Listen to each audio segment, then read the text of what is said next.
Kingston.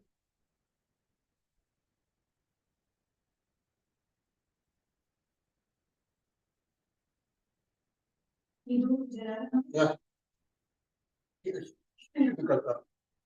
Bells. Oh, sorry. Oh.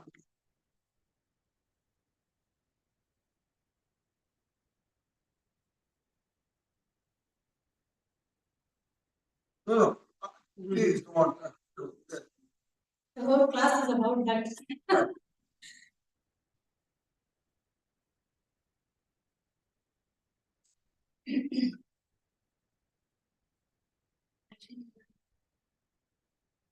Jai Radha Madhava Anjali Hari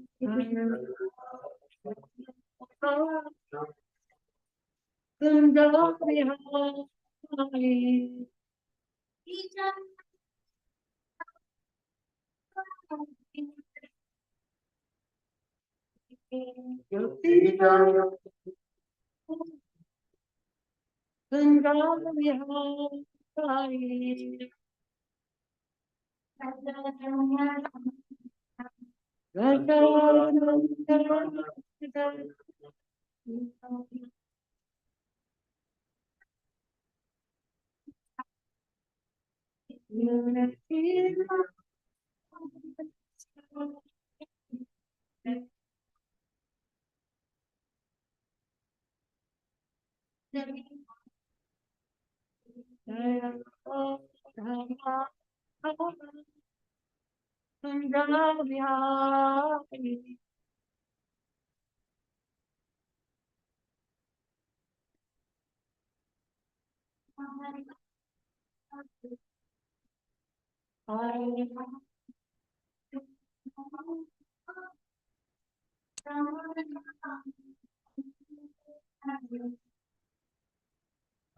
Krishna Hare Krishna Krishna Krishna Hare Hare Hare Rama Hare Rama Rama Hare Hare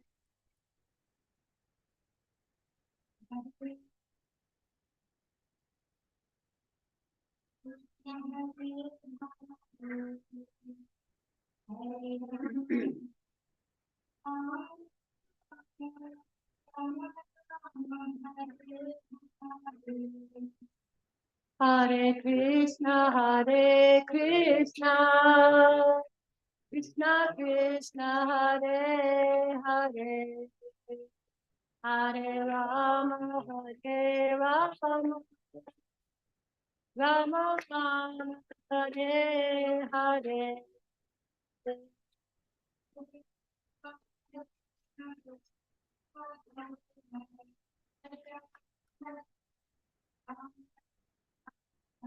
Hare Krishna Krishna Krishna Hare Hare Hare Ram Hare Hare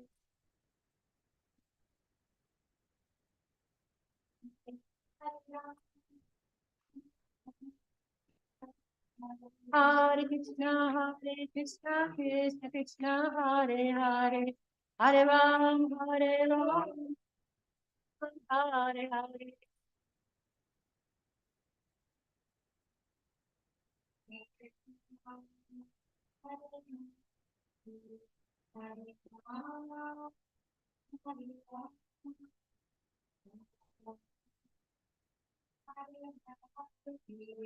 Hare Krishna, Hare Krishna, Krishna Krishna, Hare Hare, Hare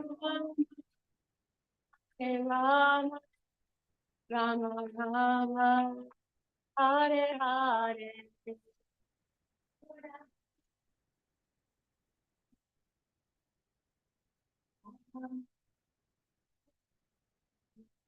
Rama,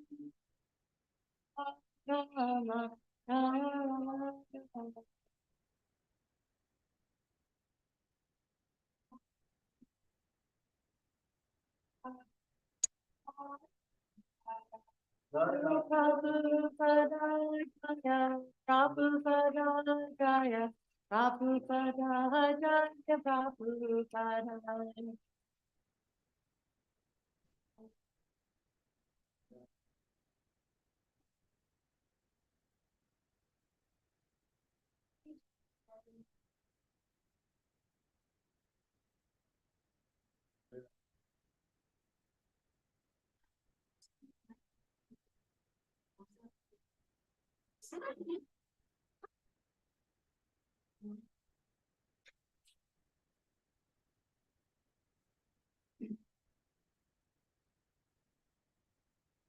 Namo Bhagavate Vasudevaya.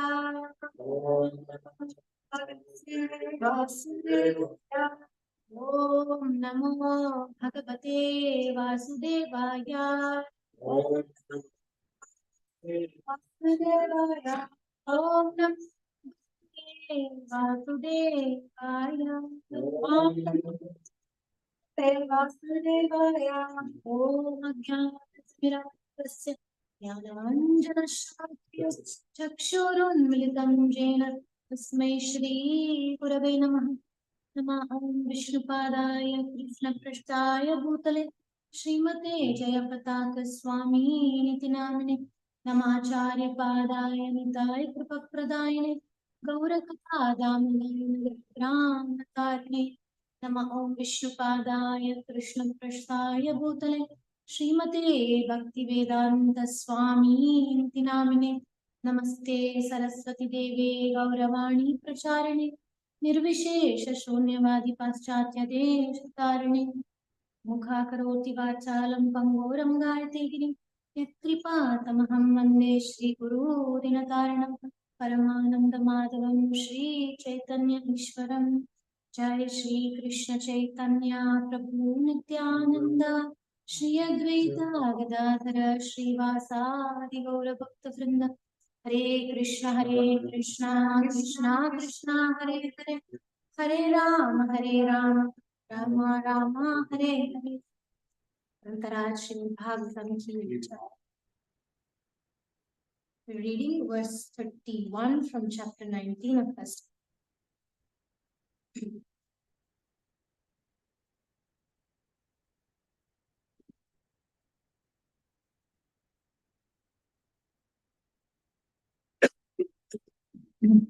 शान्तम् आसीनमकुन्तमेधसाम्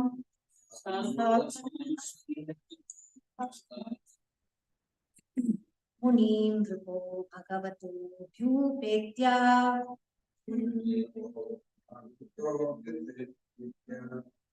प्रणाम्य मूर्धानवहिता कृताञ्जलिर्नत्वा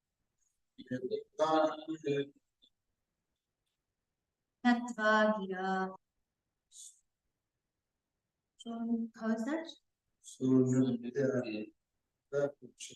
शूनृत्यान्वा पृच्छहात्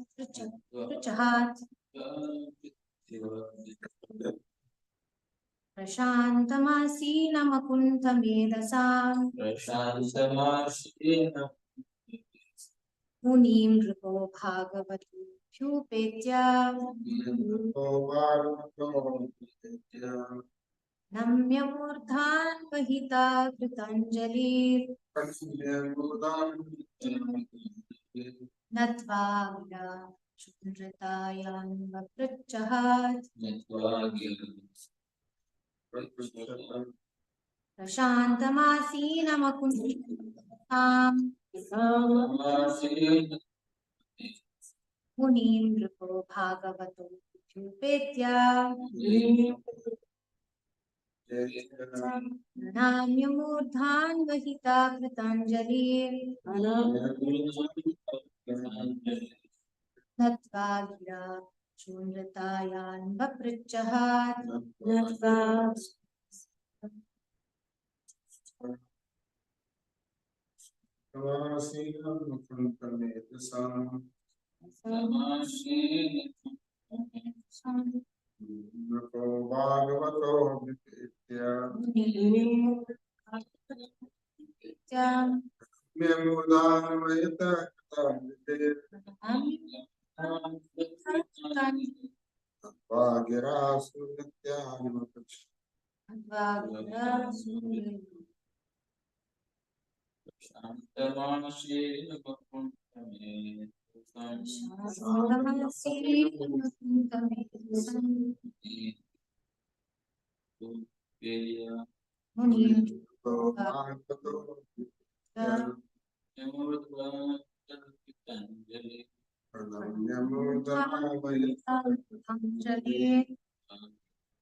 Prasatam asinam akutamin asam shantam asinam akutamin asam munim nirpal akato priyatichuya munim bhagavato vita anamaya mudna pakitra Pritam Jalar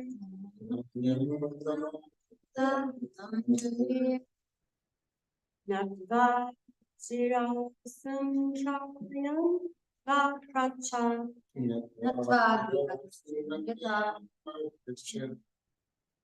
Word by word translation, if you like to repeat. Prashantam, perfectly pacified. Perfectly pacified. Asinam, sitting. Akunta, without hesitation. Medhasam, one who has sufficient intelligence. Munim, unto the great sages. Nripa, the king. Maharaj Parikshit. Bhagavataha, the great devotee.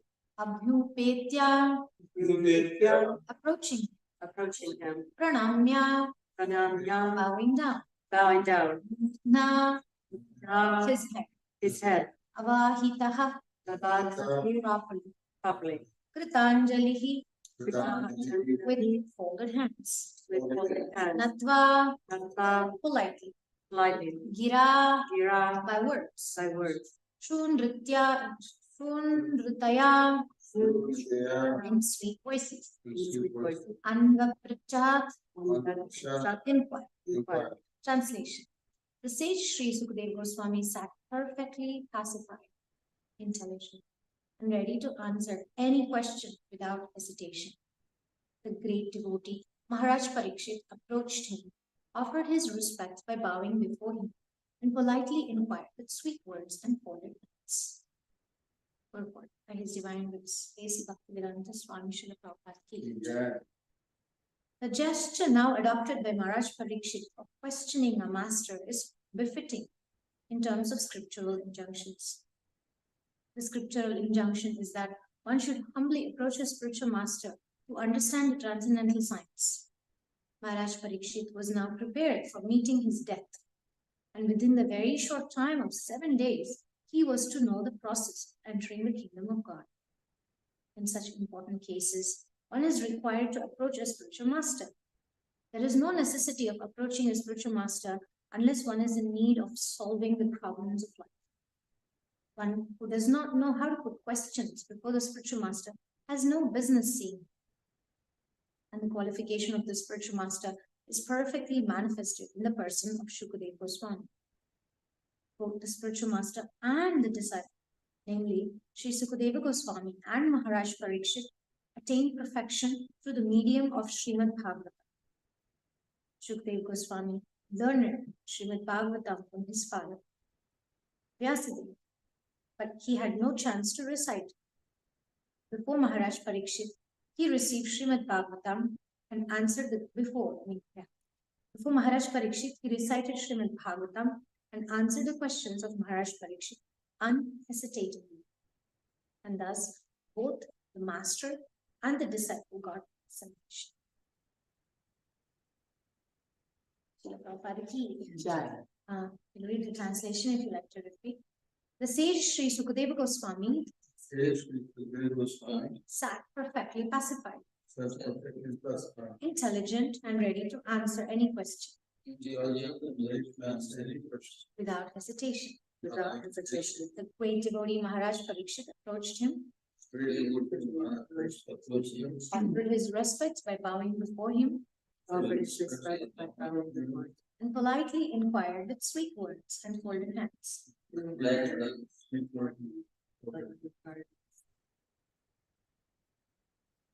Amindra, please, me your blessings so we can meditate on this verse and I can say something meaningful. Okay. The verse here is such contradiction to the modern concept of toxic positivity. Here, Shukadeva Goswami, the first word is perfectly pacified. It's very calm, it's very peaceful. The point about qualification in Vedic culture is not about the external sense of confidence, which is like it's almost like trying to cover the insecurity. I was just thinking how, as I'm traveling through the United States, the culture of also America in general is more about that external sense of confidence, Western world. Whereas in India, it's a little bit of an opposite problem. Like maybe people don't value the culture enough. And no wonder Srila Prabhupada said, that's why the West and the East can meet together and accomplish something for Krishna. I have observed how some Indian devotees, they can serve, they can do things, but there's a strong hesitation, which is not seen here in Shukadeva Goswami. He wasn't hesitating, oh, I am so young, and all these great senior Vaishnavas and senior sages are all here. Just recently got converted into Vaishnavism because technically speaking, Shukadeva Goswami was an impersonalist. But he became personalist recently. So, you know, in many standards, if we observe the history here, he's very young. He's the youngest in the whole assembly. He's naked. And he is just converted newly, a new bhakta in one sense. And at the same time, he is not compensating for those external qualifications not being present. He is not compensating it with, I can do it. I am powerful. I am strong. You know, that's modern day culture of affirming that I'm great and I'm powerful. But it's actually very dangerous, that culture, because it fuels that sense of false ego. Whereas here we see the mood, I'm paraphrasing what I can understand from my experience. It's like he is actually not hesitating at all. So we don't have the Indian conditioning here. He's not compensating for anything and trying to show off. So he's not Western conditioning either. So there's a perfect balance of being an instrument. Being an instrument to speak the Lord's message, to be an instrument in the Lord's hands, to act according to the will of the Lord. And positively, how this is relevant, at least for me personally, is I am insignificant. There is no question about it. That's the verdict of the Vedas. It's the verdict of Srimad Bhagavatam and Gita. At the same time, my significance is connected because of my Guru. My significance is connected because of Srila Prabhupada. It's connected because of Krishna. So whatever the significance is due to them. So whenever the affirmation goes something like, I am a sincere devotee of Krishna, or I am an enthusiastic servant of the Lord. So when we combine the two, then we arrive at this point. So whatever service is given, we step up to it. I would like to share a little bit about my grandfather, because he was my Vatma Pradashra guru. He had met Srila Prabhupada and used to read Krishna book. And we come from the Madhva Sampradaya, and he already had that culture, very Brahminical. And my grandfather had that perfect combination of the two qualities I had seen. He was very calm, very peaceful. He would never try to compensate externally showing confidence, but he was also very wise and very intelligent.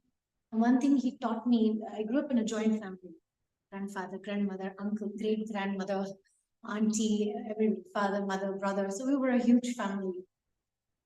And as in joint families and huge families, there's always a little power struggle. There is a power struggle, especially my mother used to a little bit try to assert herself. And I would get upset as a child. I would tell my mother, you cannot do this or something. And my grandfather would tell me a very important principle that's helped me even today. He would say, there's a difference between respect and obedience. And then he would tell me, you should respect your mother at all times. You may not need to abide by her. You may not have to, because she would sometimes say things which were not very Krishna conscious. She's a little bit like Kshatriya nature. My grandfather was very Brahminical. My father was also very Brahminical. So my grandfather often focused, according to Srimad Bhagavatam, if somebody is acting in a not appropriate way, you're supposed to be compassionate. Gunadama, Tanukrosha, Gunadikan, Mudam Lipse. He would, back then I didn't understand it. I'm still trying to understand the principle. Respect needs to be for everyone, but who we are obedient to can be chosen according to the qualification. And I'm just thinking of example of Radhika Raman Prabhu here, right? He is the youngest Oxford graduate. And it's not based on the age. It's again based on the qualification. So I was just thinking the balance between seniority and qualification is Vaishnava culture.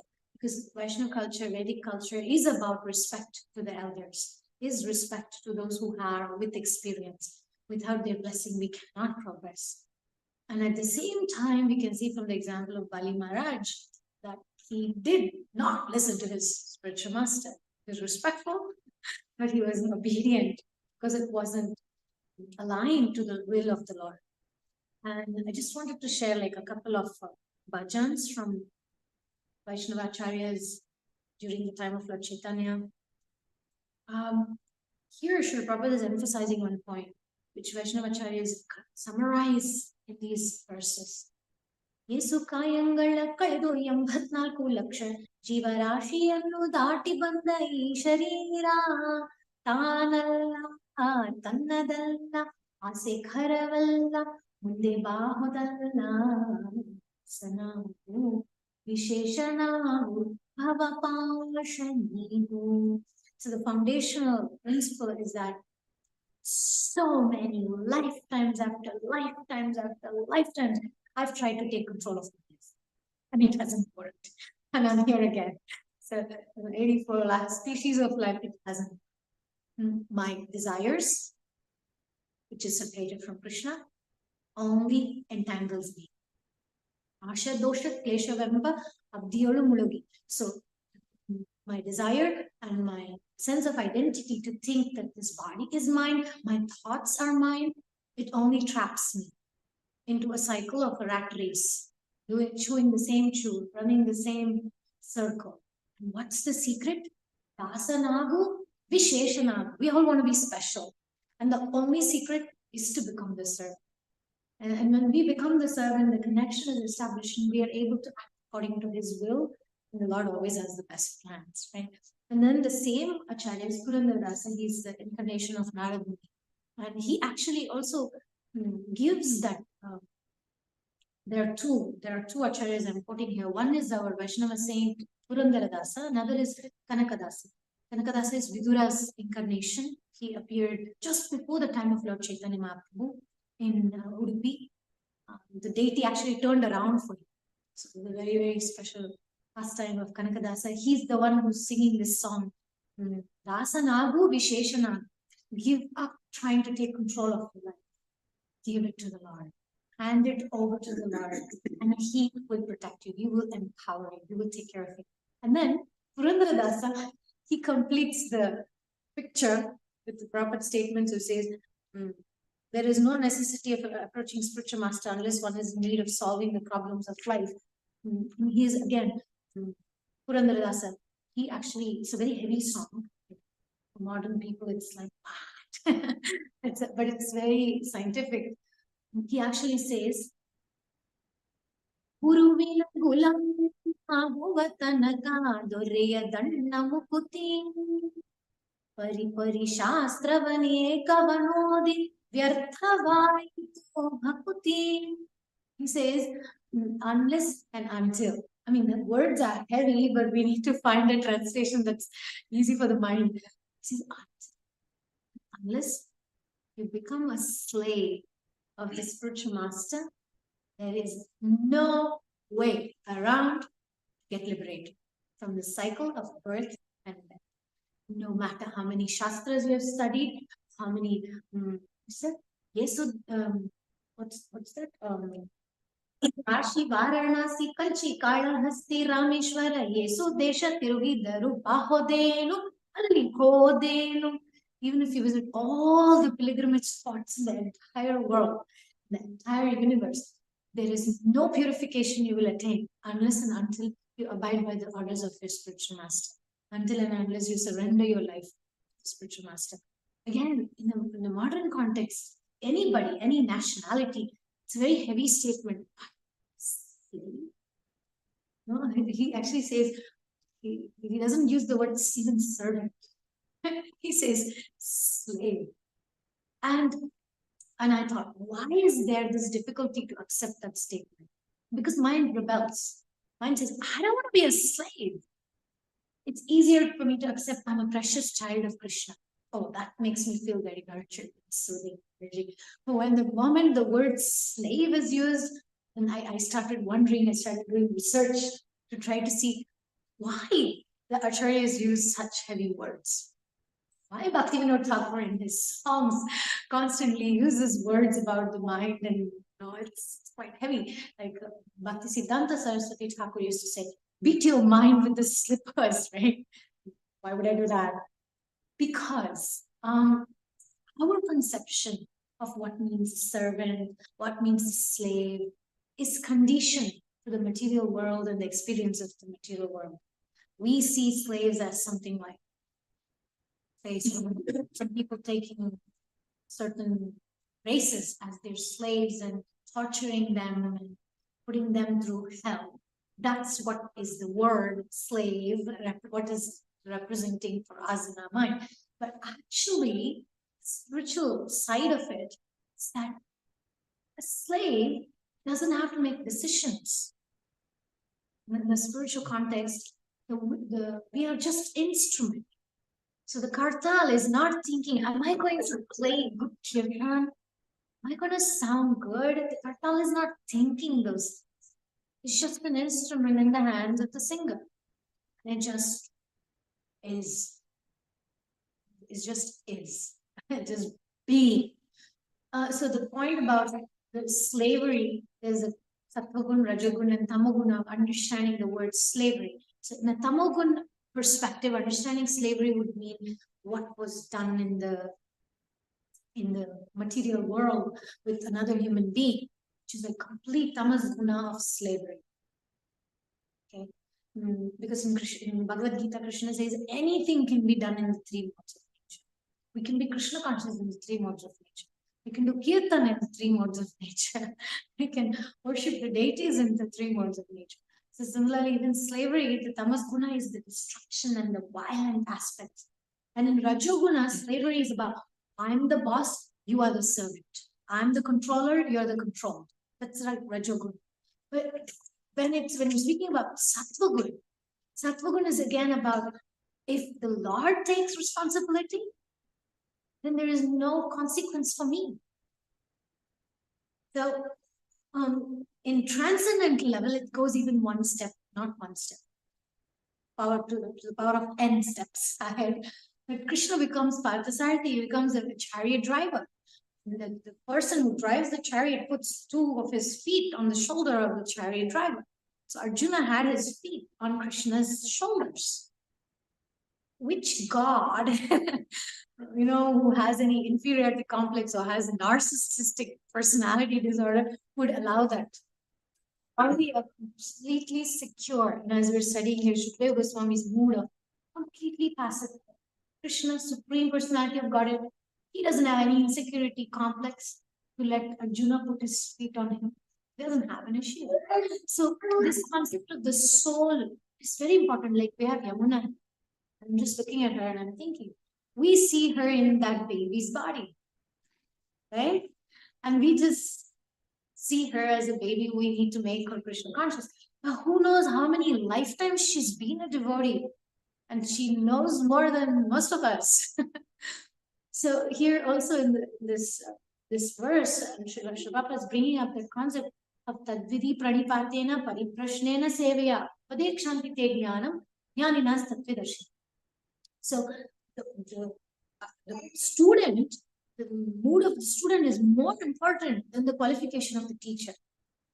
Even if the teacher has only 10% quality and the mood of the student is at 90%, the knowledge enhanced because it's spiritual. It's coming from the Lord. It's abundant. It's an abundance. And therefore, it's exactly what Prabhupada is saying there, to approach the spiritual master with the mood of humility, the mood of that sincerity. And yeah, what was the other thing I wanted to say? Let me just go back to that verse.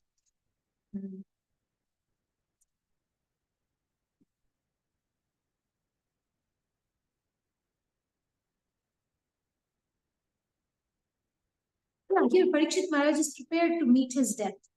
And within very short time of 7 days, he was supposed to know the process of entering the kingdom of God.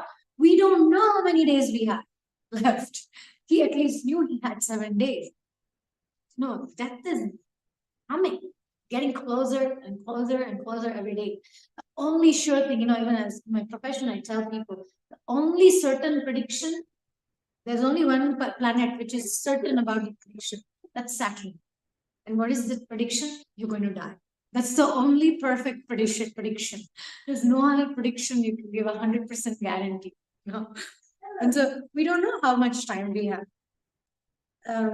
Okay, so I will stop here. I will pause here. These are the points of consideration.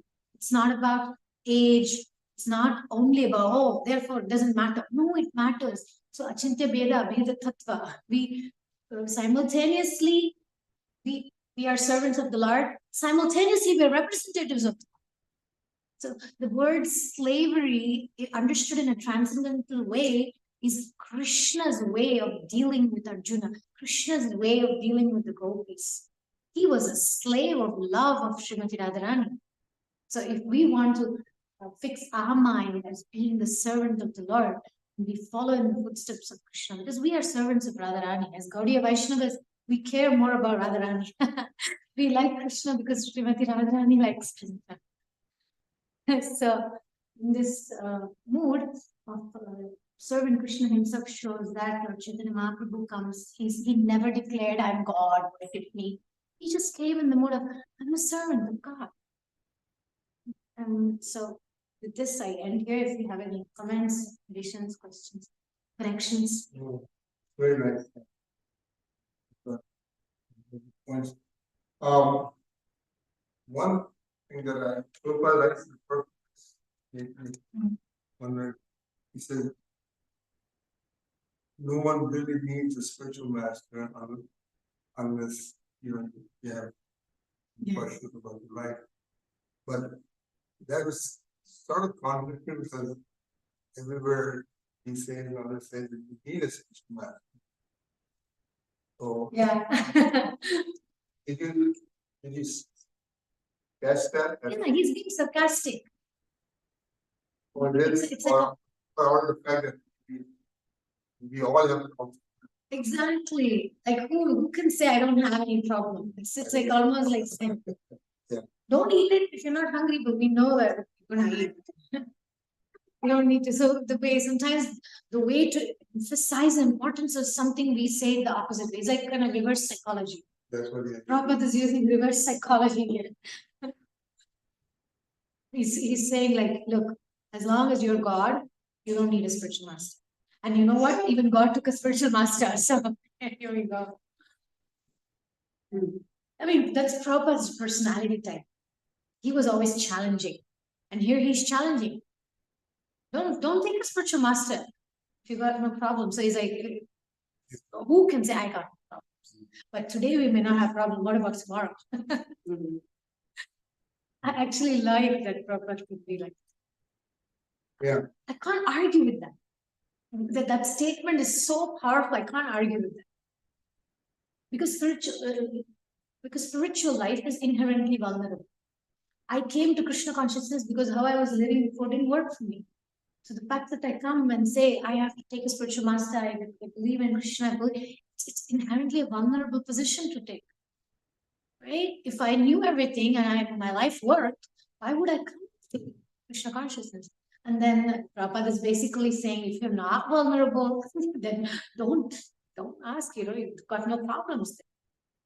But the fact that I'm here is because spirituality is inherently vulnerable. And Arjuna was vulnerable. And the whole Srimad Bhagavatam, Draupadi was vulnerable, the Pandavas were vulnerable, Kunti Devi was vulnerable, Bali Maharaj was vulnerable, Prahlad Maharaj was vulnerable. So vulnerability is actually a qualification to practice Krishna consciousness, not the false toxic positivity and compensating our lack by being confident and proud and powerful. No, it's actually the opposite. And I say, Krishna, I have no idea what I'm doing with my life. I'm your slave. Take care of me. And he's not going to do tamas guna, rajas guna. He doesn't have insecurity complex. Arjuna puts his feet on his shoulder. He doesn't have a problem. Like, what a Lord to have.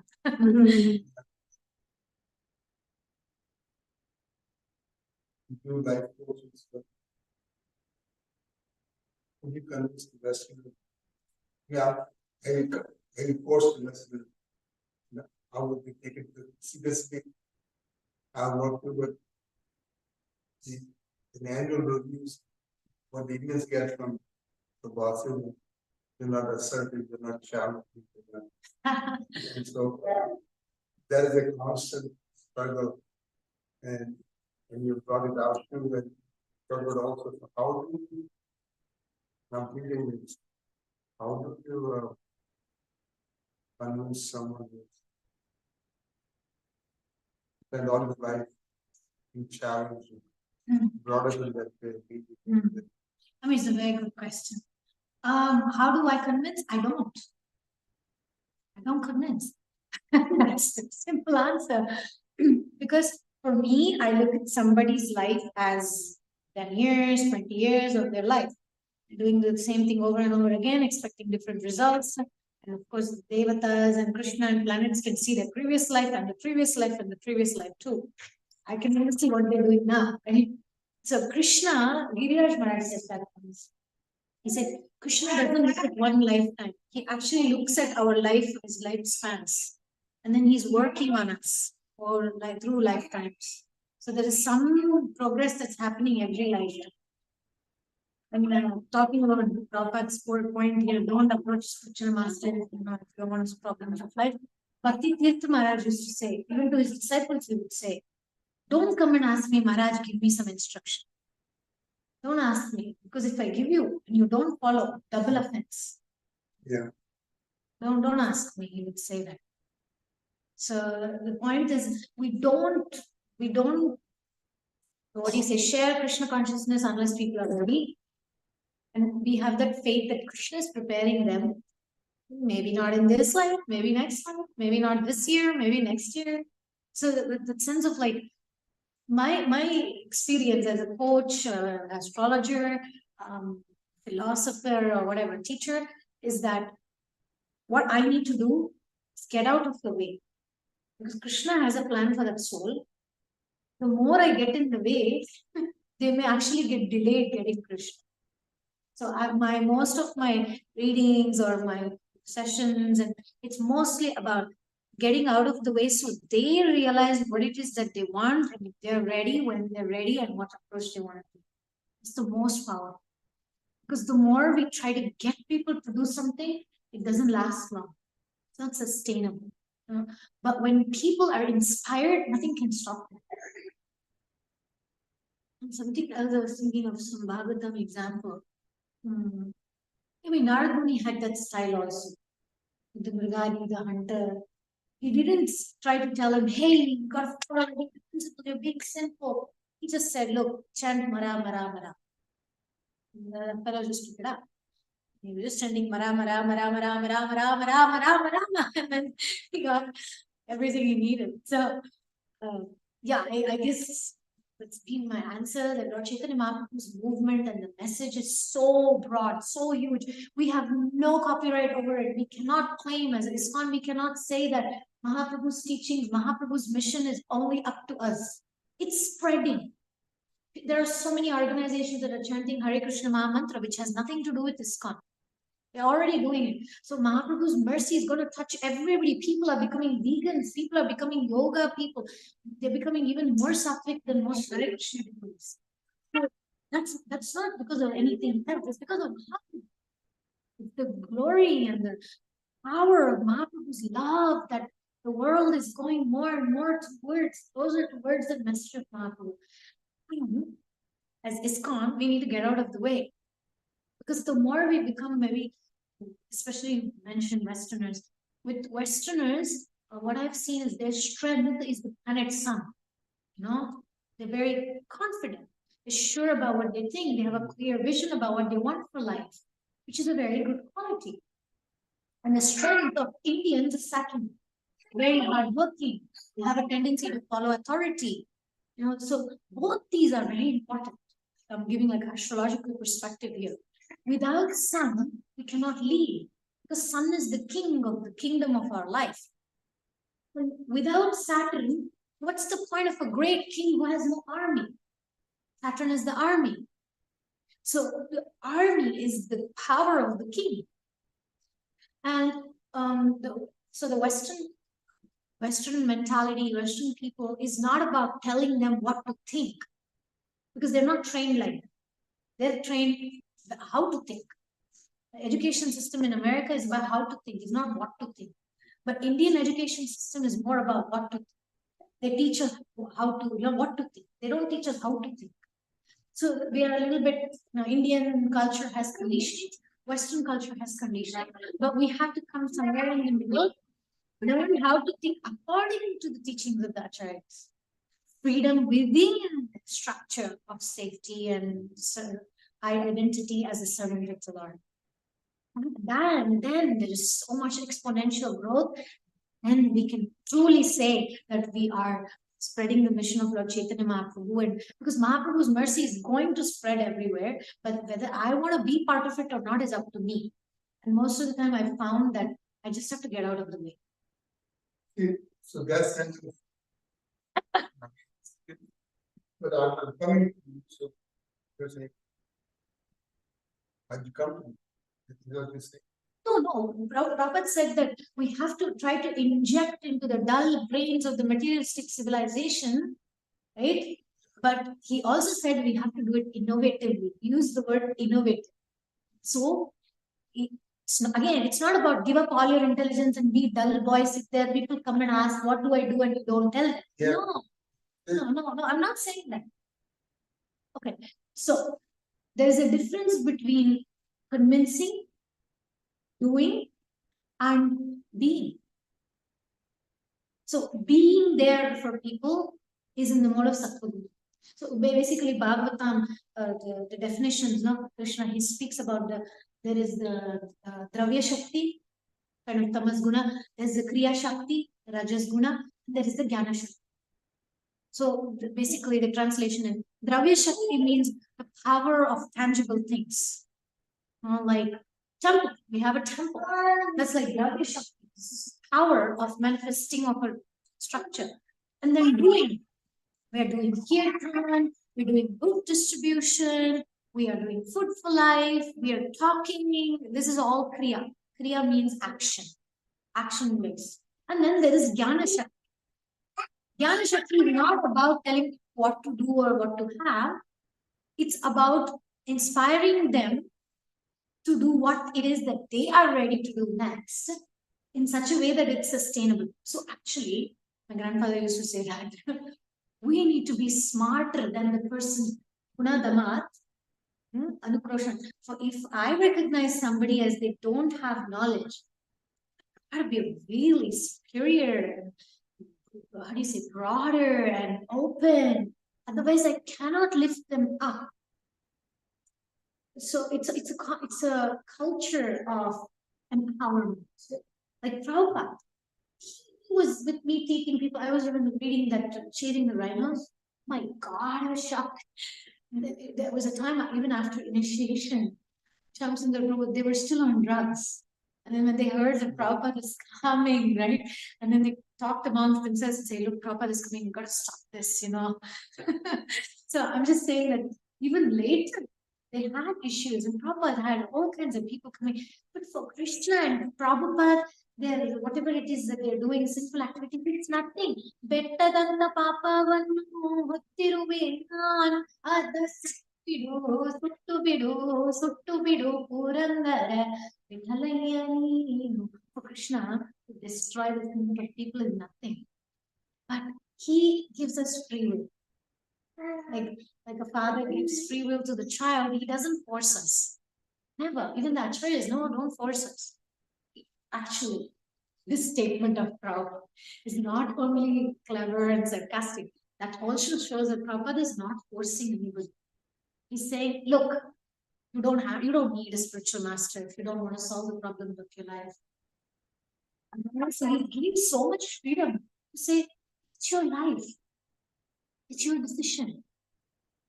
And by experience, I have seen, even my grandfather also, I would often feel that, why doesn't he assert himself more?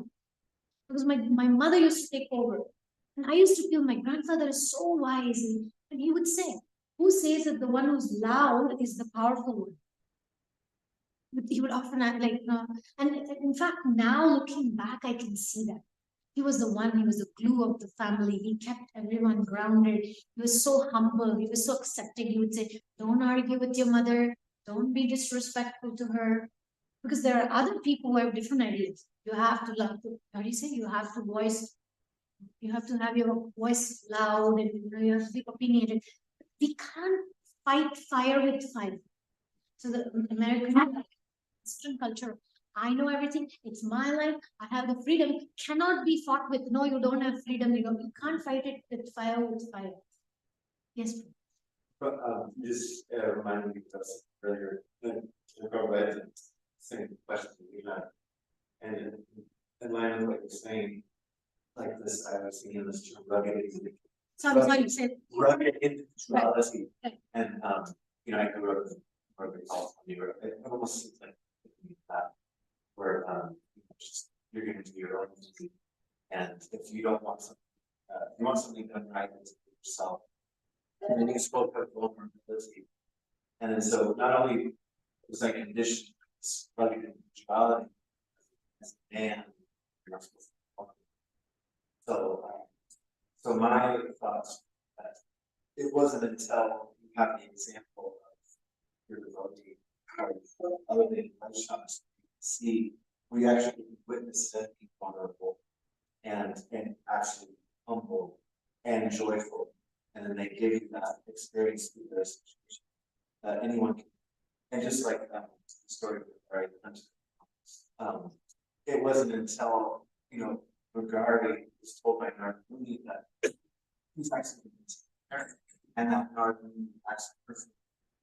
Right. So he has that example of Narguni, and then that idea that everything's it's not going to lose wealth. Yeah.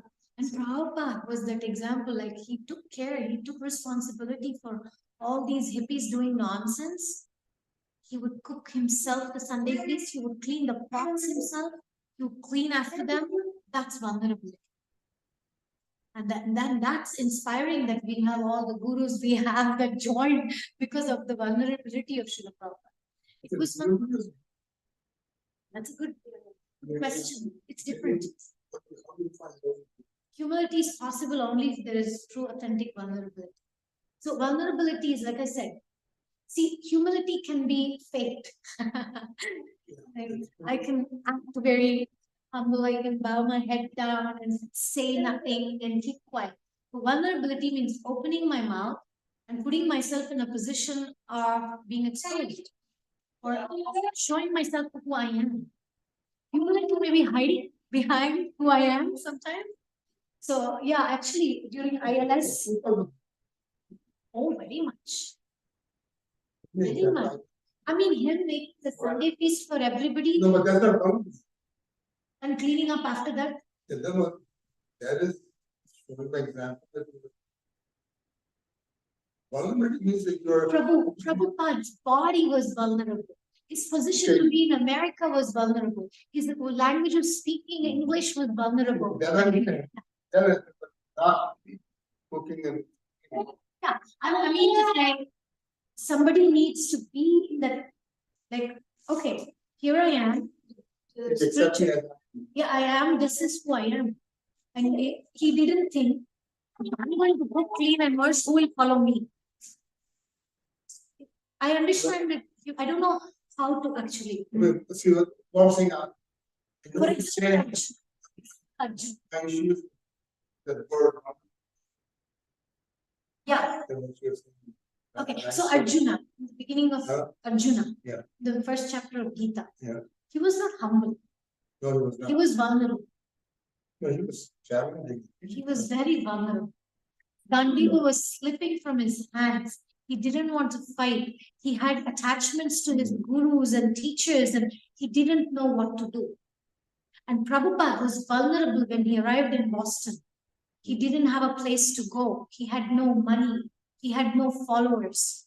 And the reason, the reason behind the humble tasks was vulnerability. Where Prabhupada accepted that I am vulnerable, I have no help to clean up after the Sunday feast, and I'm going to do it. That takes vulnerability. And we can see in the examples of Bhagavatam again and again and again, it is not the opposite. No, humility cannot come truly unless there is that. Yes, you wanted to help with that. Oh, sorry, I was. No, I I like. just wanted, this keeps coming to my mind, someone talks about Dandavats, full Dandavats, it's the most difficult yoga pose. It's the most difficult yoga pose, and he said that, what, it's pretty easy, but he meant because of this vulnerability, you're doing full Dandavats, and especially, and it's even to our left, Yeah. our left, the most vulnerable side. I was thinking about that, in terms of With the strap. I guess that's about accepting that I'm not in control. I think vulnerability is more about accepting I'm not in control, and humility is acting accordingly of that realization. I would say. Actually, I did a whole presentation during the ILS for the leaders, and the topic was especially how this is Bhagavatam and modern day sentence. We can say, when we show to people that I am strong, I know, or I can, people are impressed. But when I show them when I am weak or vulnerable, people will trust me. So within ISKCON, also within leadership, within our movement, our history, we can actually see that many of the sannyasis, they were humble. They were traveling country to country, living in austere places, not sleeping enough, not eating whatever, they gave their blood and their life and their time to Srila Prabhupada. There was no lack of the showing of the humility. But what was not present was vulnerability. These gurus didn't accept the fact that I'm not in control of controlling my senses or my mind or my ashram, and then they took on more and more and more responsibility as if I'm the guru, I'm going to give you shelter. There's no one, no, it's kind of opposite. They took disciples, and they were not being vulnerable with anybody, not with their god brothers, not with Srila Prabhupada, they were not with their disciples. And what happened is in front of us. We have, I have my husband initiated by Bhagwan Maharaj. I have another friend who was initiated thrice. All the three gurus fell down. Right? So, point is this, my humble suggestion is, we are vulnerable. There is no argument about that. But the coming to a point of accepting that, acknowledging that, makes us spiritual and leaders. Because we cannot be we cannot be spiritually mature unless we're emotionally vulnerable. See, but Pandana Prabhupada always said, that's what I was coming to. He said, he never felt alone. He said that his guru is always with him, and that's what gave him the strength of it. Exactly. So that's not one of them. That's the thing is, I know it's like child. He or she knows the mother's standing. Right.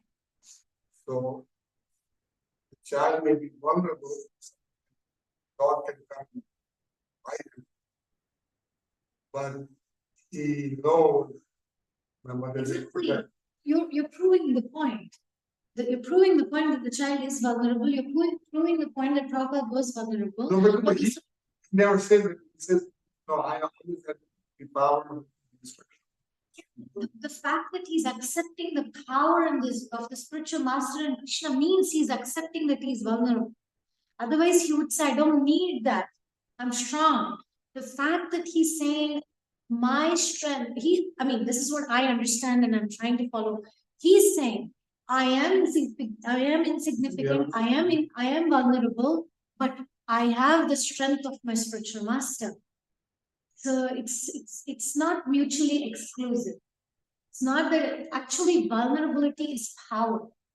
In every incarnation, wasn't Rama vulnerable to go out on exile? Weren't the Pandavas vulnerable to accept the exile? Wasn't Varahadev, the story of Varahadev doesn't represent, wasn't Prahlad Maharaj vulnerable? He was, but he had the strength of the Lord. So vulnerability without the Lord is weakness. But vulnerability, when we approach the Lord, becomes devotion. So my point is, we cannot be spiritual until we accept vulnerability. Anyway, I know that. No, I'm just saying, I'm not arguing with that. The technical meaning of the word vulnerable was, I think, bothering me. Alright. So, yeah, so don't get me wrong. Yeah, that I would say is maybe the way I would say that I am weak, but I'm strong because I have Yes. someone who's Yeah, weak is vulnerable. Yeah, it's the same. okay. We are just talking about the technical thing. I can read the definition for. Yeah. Okay, so, so susceptible to physical or emotional attack or harm. Mhm. Yeah, I see. Need of special care, support, protection because of age, disability, or risk of abuse, neglect. Yeah. And so it's based on that thing. Prabhupada says that our people have said that he would not have, I'm gonna have left now at the age of 70 and the heart attack. And so, but he did because he didn't feel vulnerable, he felt the strength that he has to follow or execute the instructions. Yeah, to accept the orders of the spiritual master, okay. See, vulnerability is not about winning or losing. So I understand that. It's more about showing up, be seen, and understand I'm not in control. That's what Prabhupada did. So when he went to follow the instructions of his spiritual master, first of all, he didn't go to follow his own mind.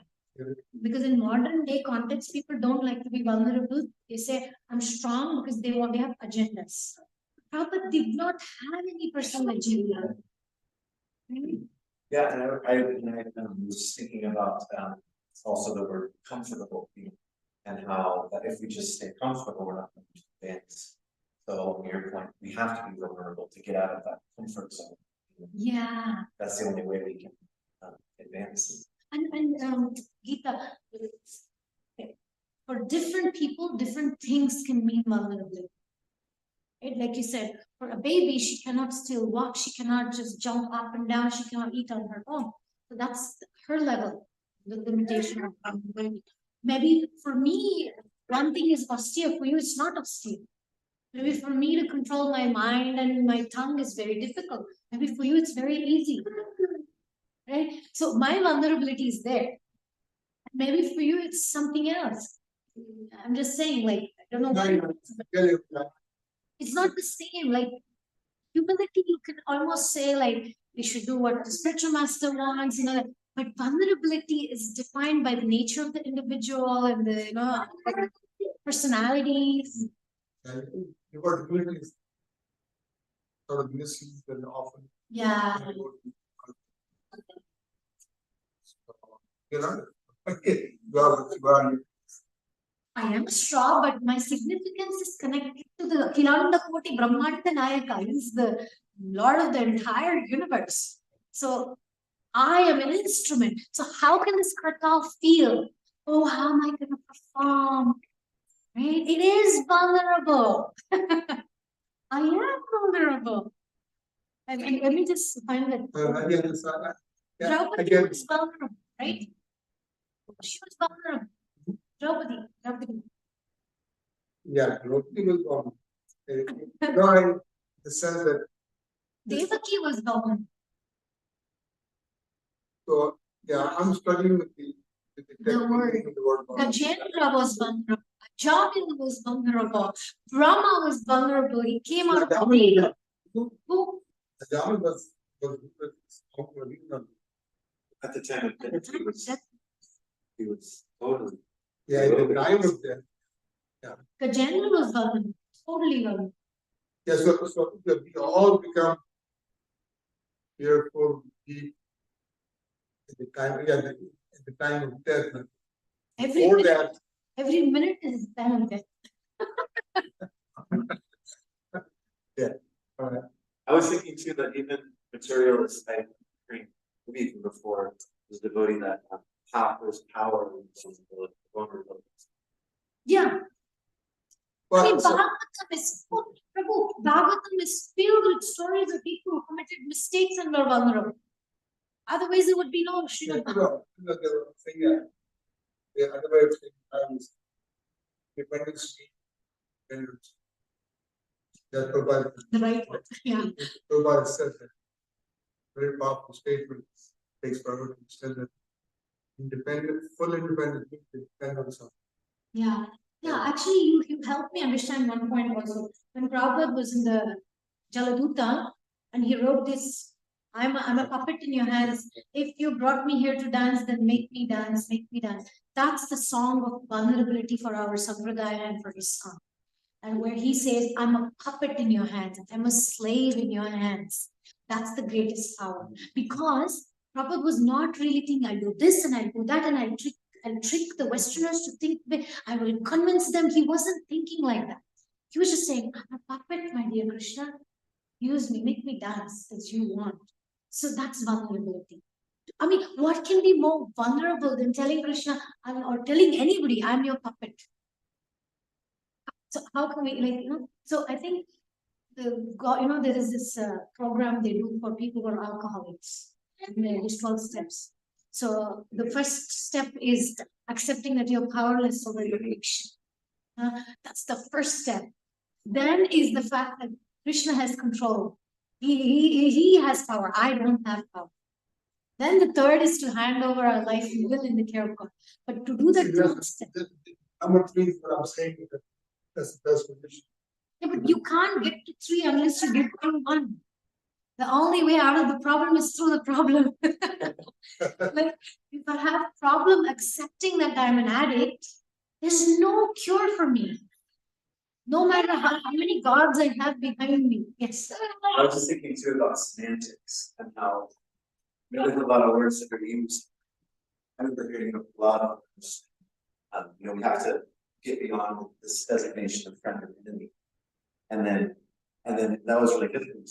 I want friends, and then I had that kind of realization. I don't know if it's true or not, but devotee friends different, Yeah. There should be another word for it. Makes sense. It's not just scratch your back, it's yours. Devotee friends different. Food, there's food and there's shot. So there's these semantics, I feel like vulnerability might be these things where without any concept of God, the idea of vulnerability is frightening because there's nothing to protect. Yeah, that's a good example. It's like we have firewall, right? Firewalls in the computer. So because we are vulnerable, we have these firewalls. Our firewall is Guru Krishna, Guru Sadhu Shastra. Hey, the fact that we have Guru Sadhu Shastra, it means we are vulnerable. We don't have a firewall because I'm humble. I have a firewall because I'm vulnerable. I like the knowledge of the firewall because you helped me. Yeah. Firewall, like Prabhupada said, hey, my computer is sick. It's not going to get attacked by virus. How?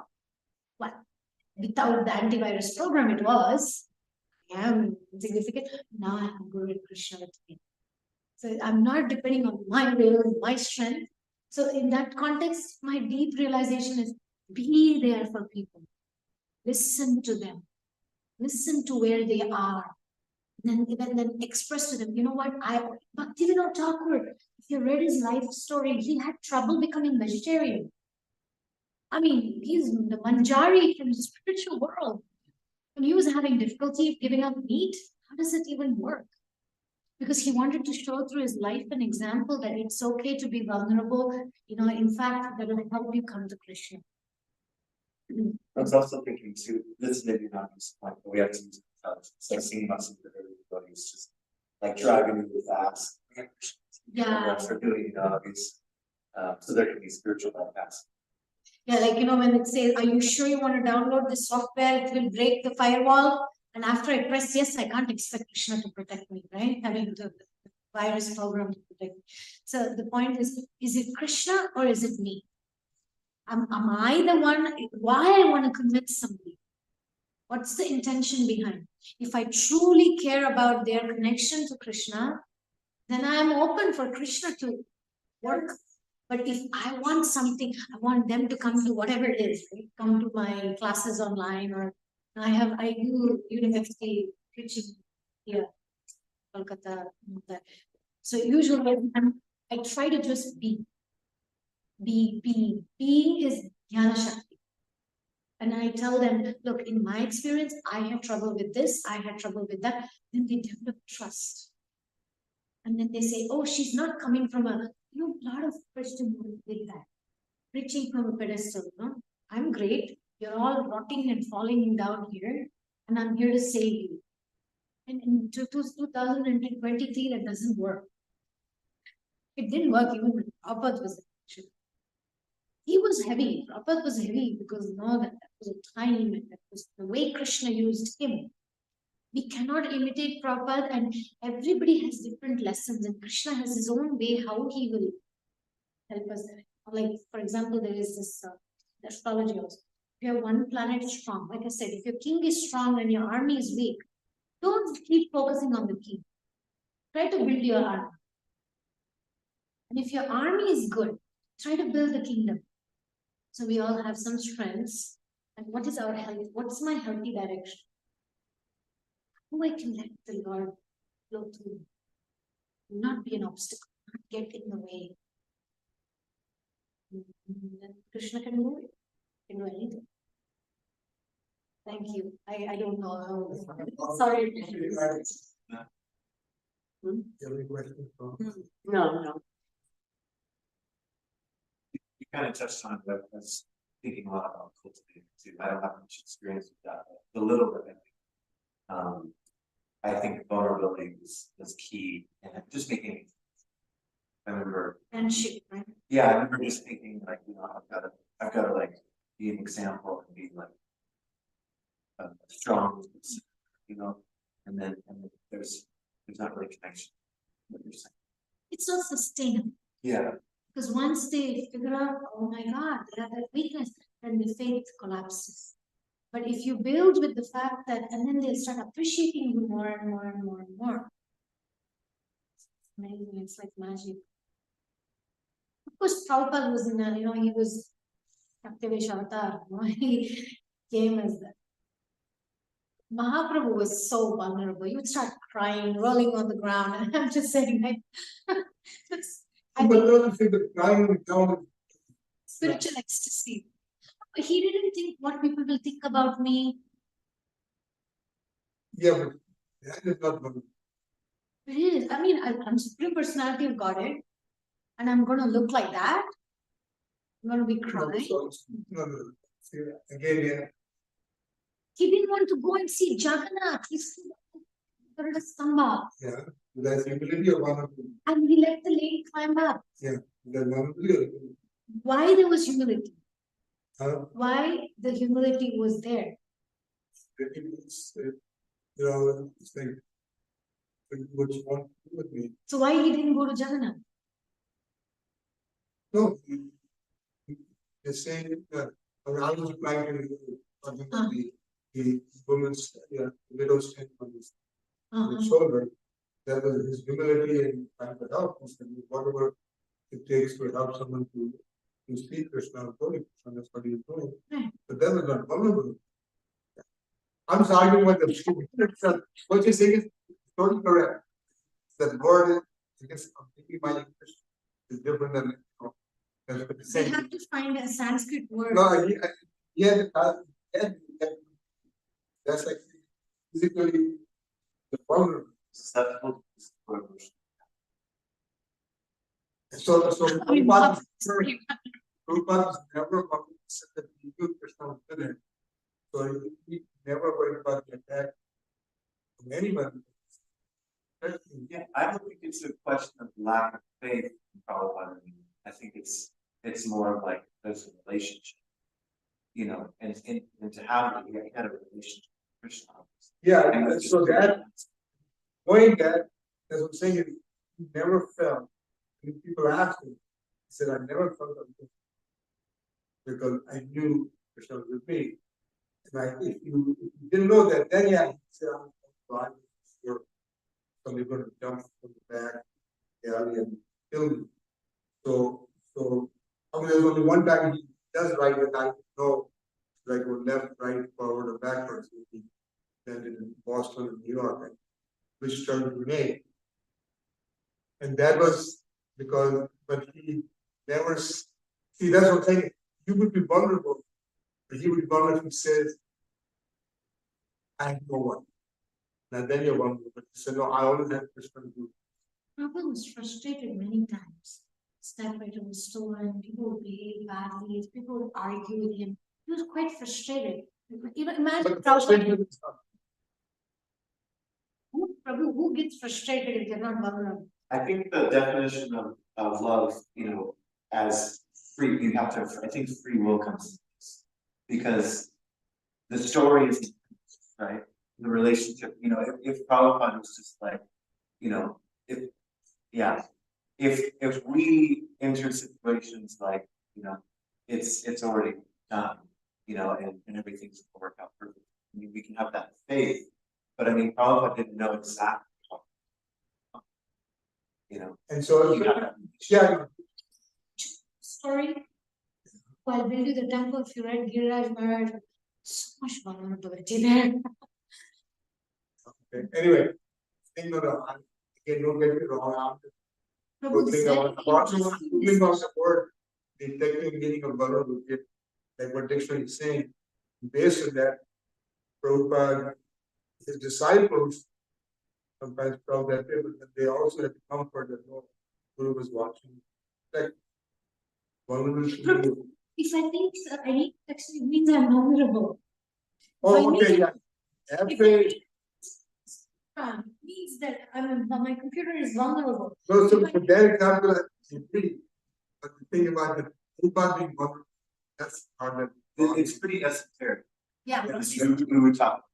Yeah, Yeah, that's it's the thing. It's Prabhupada, because he kept on saying all the time, and never felt alone and never felt that the Guru was not there.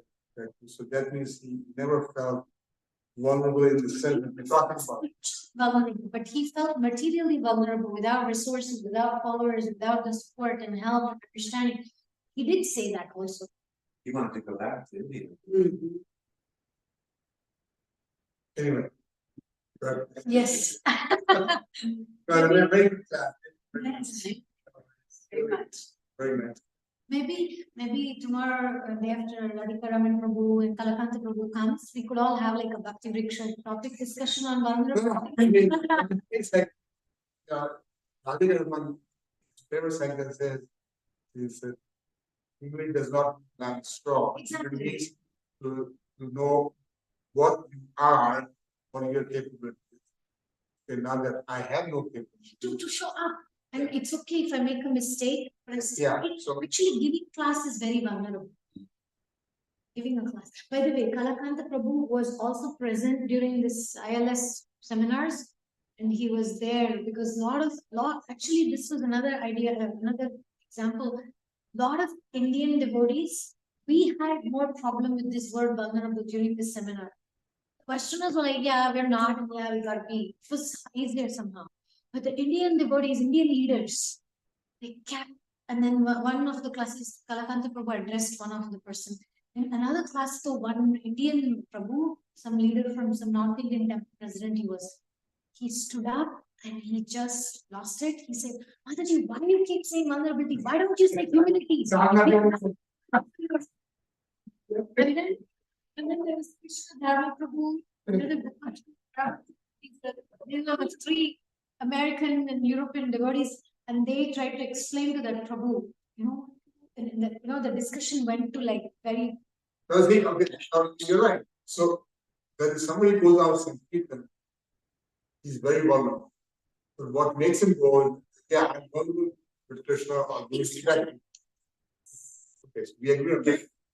If that person didn't think that they're wrong or had that feeling. No, Same. but okay. So, oh, yeah. Yeah. First time somebody, then when they go day after day, they're not vulnerable because they know from past. But it's an ongoing relationship. It's not just like, okay, now I'm in life, I'm going now. It's always. Yeah, yeah. And somebody came and asked him, Prabhupada, what are you praying? But said, I'm praying to Krishna that may I never fall down. Yeah. And then the disciple asked him, but you and falling down? Yeah. And because the devotee was thinking, I'm not vulnerable anymore, you see, because I'm devotee. And he said, why is asking? So Prabhupada said, yes, because I am praying, I don't fall down. Because you don't pray, you will fall down. So that's to prove your point that every day there's a chance of me falling down. Yeah. That's vulnerable. Okay, yeah, from that experience. I like how this word really Yeah. I really illuminates humility and our ideas. Especially, yeah. I was taught to never be, Okay. always never cry. But yeah, that's been, I cry. But you cry for Krishna. but I'm saying it, yeah. Mahaprabhu is very, he says that Virat Kohli, Maru, Yeah. touch me, hug me. That's vulnerable. Yeah. Aslishya Bhagavatam, Rakobi Bhagavatam. My God, yeah. Also, Right. that is accepting. Yeah. I should bring this one down. And then to get really esoteric, Krishna feel vulnerable. Yeah, that's the person. Yeah. You see the class of that. I can't talk. Mara Krishna Rakhi ke Rakhi Krishna Mare ke. Yeah, but That's vulnerable. See, no, that is accepting Krishna as well. yeah. Means I we mean, are the very fact that he beats you up doesn't mean one of your doesn't mean one. It just, whatever he wants to do about it, the child. to accept his power over me, I need to be vulnerable. You know, which is that. One thing. Maybe that's about the word. I know what you're saying, but it's just that, or maybe that shows my ego. I guess it's like, I have protection.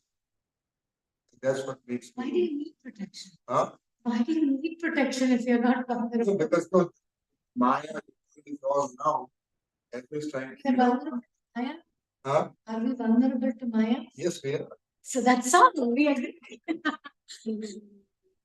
Okay. But Thank you. See that you show the deities. So we will take the shot. Let's do. Wait for the box.